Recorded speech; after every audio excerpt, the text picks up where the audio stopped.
Can using an emoji get you fired? It almost happened to someone in one of my workshops, so we need to talk about it because emojis have lots of benefits for writing EQ. They help us connect with our readers, but we don't want to run that risk of getting into trouble. So how can we use them in the right way? Let's talk about it in this week's video, how to use emoji with intent.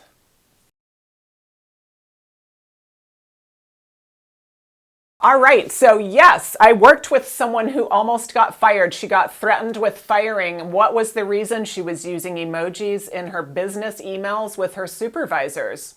Not a problem for many of us. It depends on the relationship with that supervisor. This one didn't like it. Guess what, though? The writer and the supervisor lived in two different countries with two different business cultures.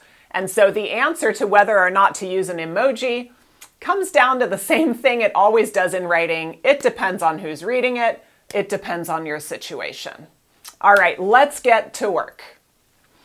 So we're going to actually start here with a study. Adobe just did a study on the future of work and creativity and talked about what emojis do or don't do for us in our workplaces. And it turns out almost most of the country, or at least a majority, feels that emojis do make writers more likable. When we read something, we might like them, feel like it's friendly more by looking at an emoji in their email. And 59% also felt that it lends credibility to the writer. So even though we hear emojis talked about as something casual, they can even increase credibility. So we want to get these benefits, but we don't want to run these risks, right? Let's look at a couple other quick studies. People agree, readers agree, that using emojis can improve our communication with one another at work, especially when it's all digital. It can actually keep us be creative and make us more open to reading about a new task or assignment. We can also develop more connection with our readers by using emojis. So it's worth looking into, right? And many of us are doing it already. But just to make sure we don't get into trouble, let's look at some factors to consider if you're going to use an emoji in a work email. First thing, we always talk about it, right? Who's going to read this and what's my relationship with that person? Where is this person from culturally, right? Do they work in a certain industry? Have they been living in a certain part of the country, part of the world for a long time? What's their generation, etc.? And how well do we know each other? Would this be within the realm of expectation for them to get an emoji from me? Or would I be totally throwing them off? And then after that, of course, we're back to not only who's my reader, but what's my goal? What topic am I writing about? What am I trying to achieve? If both of those still feel respectful with an emoji, go for it because you will be increasing connection, likability, and readability. However, if the tone is somber, if the topic is serious and we need to show that we're earnest, probably leave them out because they might make things look like we're taking it too lightly. And then lastly, remember to consider what media are you using or what platform are you writing on. I think most of us are ready for emojis in a text. Most of us might be ready for them on a Teams or a Wrike project sharing post, but we're not ready for them in a board meeting notes or in an annual report, right? So how do we know where to land in between those extremes when we're writing emails? Couple quick examples over here. Apologies for the delay. Jessica's going to cover for me Tuesday, or I agree, though I'd add more evidence.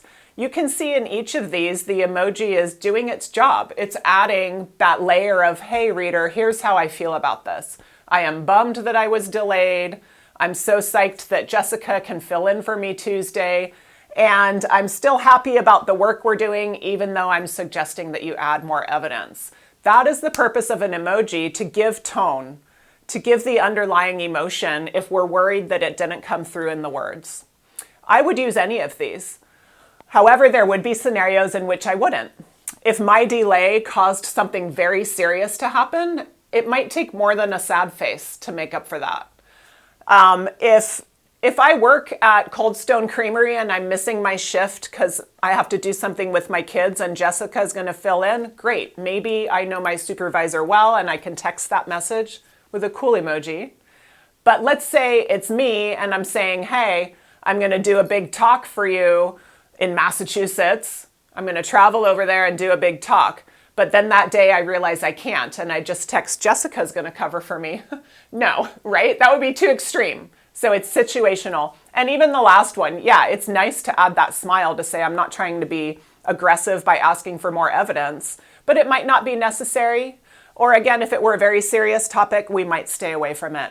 So let's dive deeper into those factors. We're really just going to focus on two categories, same questions we always do. Who's reading it? What's my goal? That's going to give us our answers on emoji use. So as we think about who's reading it, we do need to care a lot about their culture. And by that I mean industry, number one.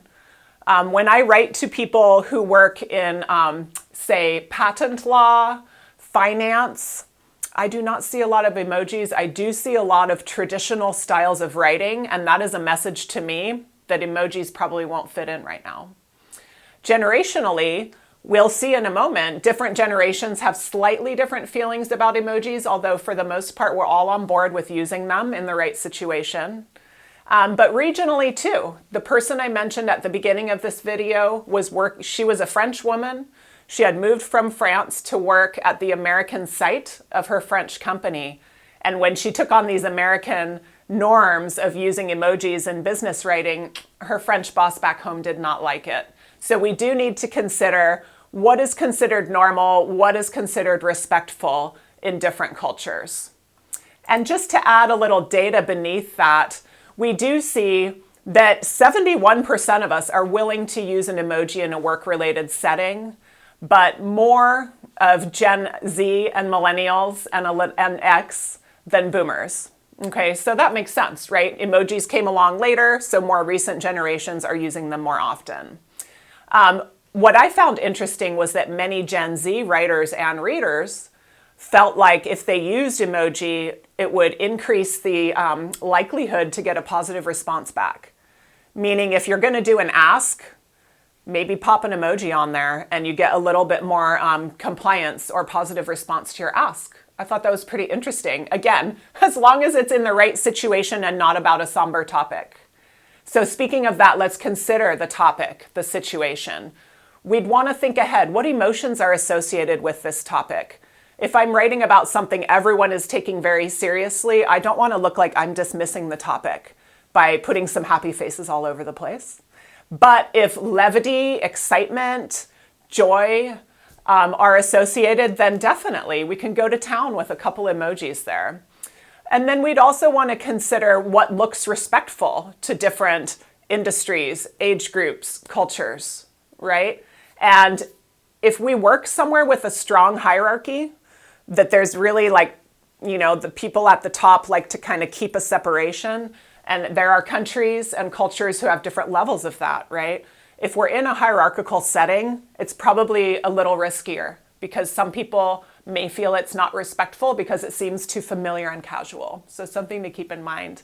And then lastly, what we're always trying to do when we write is reach our goal. So what would help your goal? Maybe the informal, connective tone created by an emoji would help you connect with your reader. I think that is almost always the case. But what if actually using emoji would make it harder to reach your goal? What if it would create a sense that you didn't care enough about the topic to take it seriously, right? So we're always feeling it out, just like with everything we write. It's always about who's going to read it. It's always about our goal and the situation. Okay, so try out some emoji. Let me know what you think in the comments. Wanted to remind everybody, I haven't brought this up in a couple of videos, but this book, High Value Writing, is nice and small.